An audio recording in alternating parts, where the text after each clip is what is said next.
Vermont, northeastern Essex County in northern New York, southeastern Clinton County in northern New York, Chittenden County in northwest Vermont, north central Addison County in central Vermont until 9 p.m. At 7:54 p.m. National Weather Service Doppler radar indicated a severe thunderstorm capable of producing 1-inch diameter hail and damaging winds in excess of 60 miles per hour. The storm was near Wilmington, moving east at 35 miles per hour.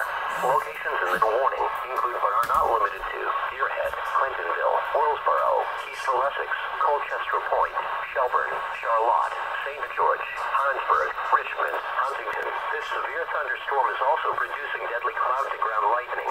When you can do so safely, please report damaging winds or hail to the National Weather Service by calling toll-free 1-800-863-4279 or by submitting a storm report at weather.gov/Burlington.